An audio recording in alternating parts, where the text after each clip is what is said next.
Section 3.3, adding and subtracting fractions without a common denominator. 5 and 15 are not common, so we have to make some adjustments before we can add these two fractions. The first concept to understand is the idea of an equivalent fraction. So here we have two pizzas. One pizza, the first pizza, is divided into 4 slices of equal size. The second pizza is divided into 8 slices of equal size. So if we ate one piece out of the first pizza, then as a fraction, we agree that we've eaten 1/4 of the pizza, one slice out of a whole that contains 4 equal slices. Likewise, if I ate 2 pieces from the second pizza, as a fraction, I would have eaten 2/8 of the pizza, 2 slices out of a pizza containing 8 equally sized pieces.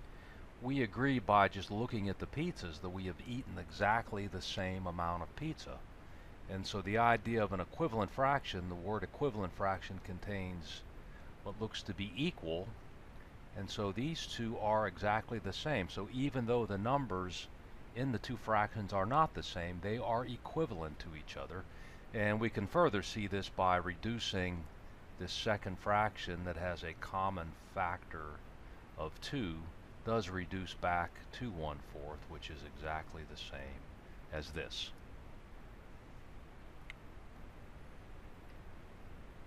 Let's take a look at taking a fraction and converting it into an equivalent fraction. So here we start with the fraction 1/4, and we want to convert it into a fraction with a new denominator of 16. How do we do this? Well, the first step is to determine the factor to multiply the first denominator by to get the new denominator. In other words, we start with a 4 and we're going to end with a 16, and the question is, what do we multiply 4 by to get 16? If you know your multiplication facts, we know that 4 times 4 is 16. The other way you could determine that is take your product 16 divided by the known factor of 4.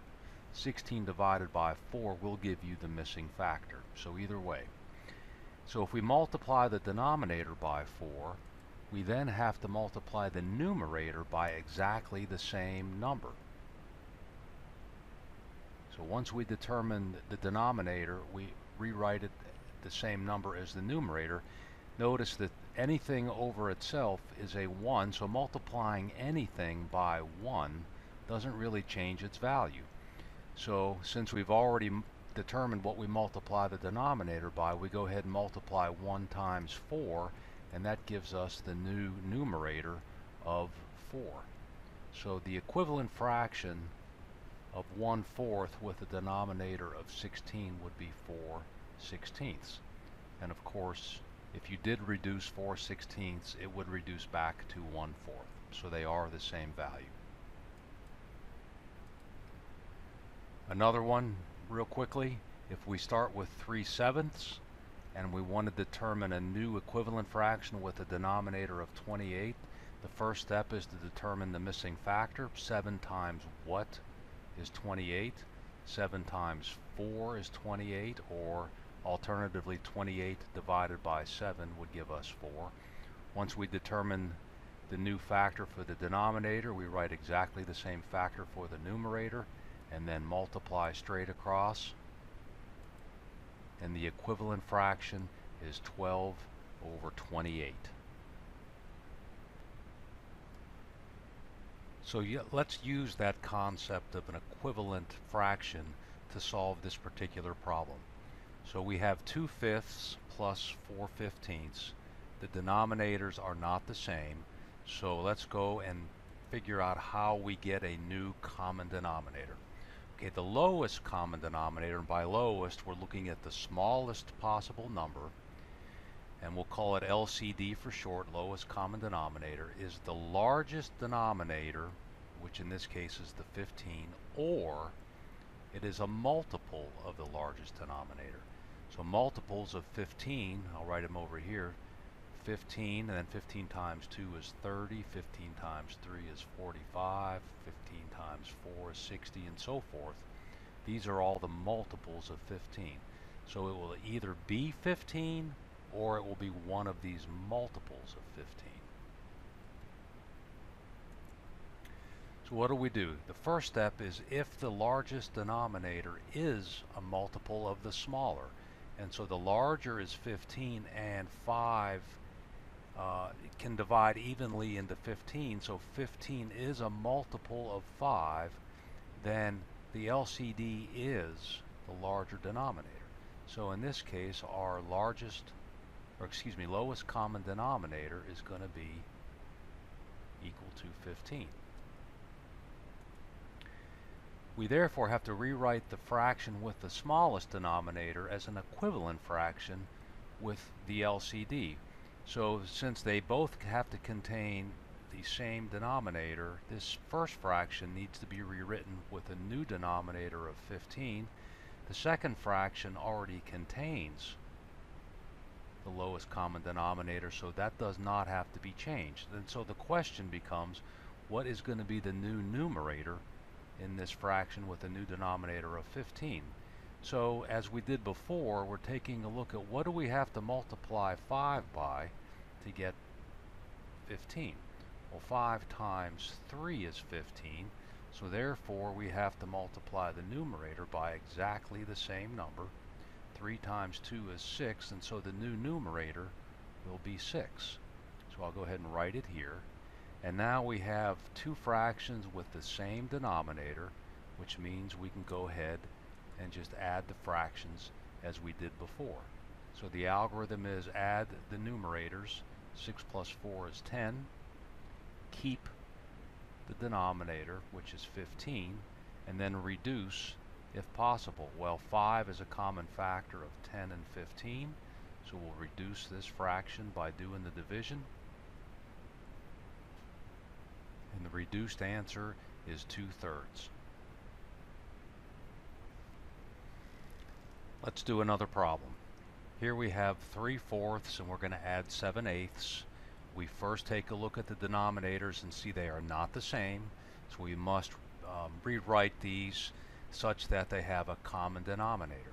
So step 1 is to determine the lowest common denominator. Again, it will either be the largest denominator, which is 8, or a multiple of the largest denominator. So the multiples of 8, 16, 24, 32, and so forth. Okay, so it's one of these. So step 1, if the largest denominator, the 8, is a multiple of the smaller denominator, which it is, 4 times 2 is 8, so 8 is a multiple of 4, then 8 is the lowest common denominator. So in this case, our LCD is going to be equal to 8. So we go ahead and we will rewrite the fractions. The first fraction does not have the common denominator, so we will go ahead and write the new denominator. The second fraction already contains the lowest common denominator, so the only thing left to determine before we can do the addition is what is the new numerator of the first fraction. Well, since the denominator started at 4, we know that 4 times 2 is going to equal 8. So since we multiplied by 2 in the denominator, we have to multiply by 2 in the numerator, which would give us a 6. So therefore 6 is the new numerator. Since the denominators are the same, we can go ahead and add these numerators together for a total of 13. Keep the common denominator and reduce. If asked to convert this into a mixed number, we can do so as discussed previously. If it does not say that, this fraction cannot be reduced further, and this may be a fine answer as your final answer. The problem shown here will be a little bit different than the previous two, because we notice that the 12 and the 9 are not the same, and 12 is not a multiple of 9, so 12 is not going to be the lowest common denominator. So as we discussed before, if it is not the 12, it is going to be a multiple of the 12. So we go to step 1A and we list the multiples of 12. So we have 12. 12 times 2 is 24. 12 times 3 is 36, and so forth. And what we are looking for is the first number in these multiples that can be divided evenly by the smaller denominator. So 12 obviously cannot be divided by 9. 24 cannot be divided evenly by 9. 36 can be divided by 9 because 36 divided by 9 is equal to a 4, which is a whole number. So 36 is the smallest number that both 12 can divide into and that 9 can divide into. So the LCD for this problem is going to be equal to 36. So therefore, both fractions are going to have to be rewritten with a new denominator. So I'll start by writing the two fractions with the addition, showing the new denominator, and now we must determine the new numerators for both fractions. So we're looking for equivalent fractions for both of them. Well, 9 times what is equal to 36? 9 times 4, so I must multiply the numerator by 4. 3 times 4 is equal to 12. So the new numerator is 12 for that equivalent fraction. Here we are starting at 12 and we want to end at 36. 12 times 3 is 36. So therefore we must multiply the numerator by exactly the same number. 7 times 3 is 21. So the new numerator is 21. We now have equivalent fractions with a common denominator, so we can proceed with the addition. 21 plus 12 is 33, and we keep the common denominator of 36. And we want to again take a look and see if this can be reduced. So they're not even, so 2 cannot divide them, but if you look, both of these are divisible by 3. So let's go ahead and divide both fractions by 3. 33 divided by 3 is 11. 36 divided by 3 is 12. And our answer in lowest form is 11 over 12. Another example involving subtraction this time. I've already listed the steps, and so now I'll just talk us through it. So again, addition or subtraction, we have to have common denominators. We do not. Therefore, we must look at 15 or multiples of 15 as a common denominator. So here's the first 3 multiples of 15. Since 6 cannot divide into 15, 15 is not the lowest common denominator. The next multiple of 15 is 30. 6 can divide 30 evenly because 30 divided by 6 is equal to 5, which is a whole number. So our LCD is going to be 30.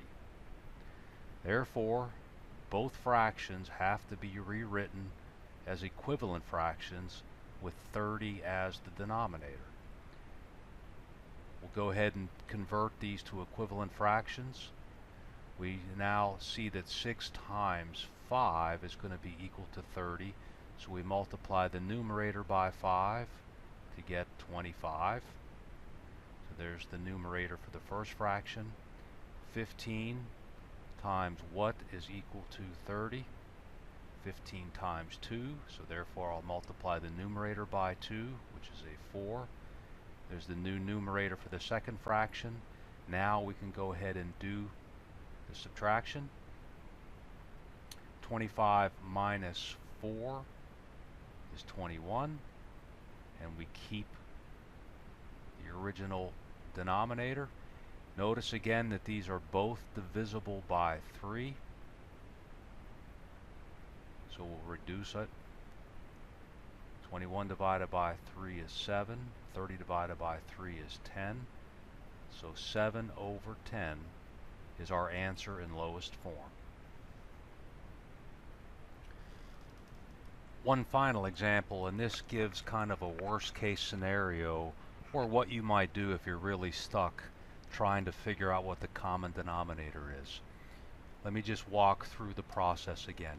So we have a subtraction problem, so we take a look at the denominators. They are not the same. So we have to determine first the lowest common denominator. So we take a look at 7. Since it's the larger of the two, 6 cannot divide into 7 evenly, so we start looking at multiples of 7.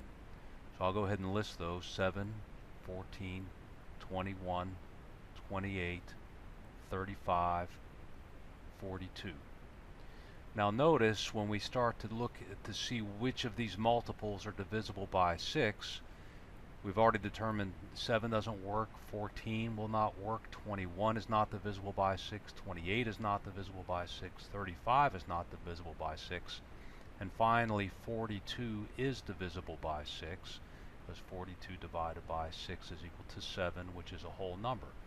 So the very worst possible case is multiplying the two denominators. That will always give you a common denominator. It may not be the lowest, but sometimes it is. In this example, 42 is the lowest number that will work. So if you're ever really stuck, you can always just multiply the two denominators together. That will give you a common denominator. It just may not be the lowest common denominator. So we'll go ahead and proceed. We have to rewrite this subtraction problem with a new denominator of 42, so we have to come up with equivalent fractions. 6 times 7 is equal to 42, so I'll multiply 5 times 7 for 35. That gives me the numerator of my first fraction. Likewise, I am looking for a factor of 7 that multiplies to be 42. That's going to be a 6. I'll multiply the numerator by 6 to get 12. That's the new numerator for the second fraction. And if I do the subtraction, 35 minus 12 is going to be equal to 23. And we keep the common denominator.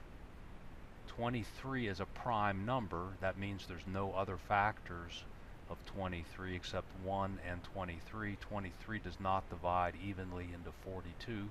So our answer in lowest form is 23 over 42.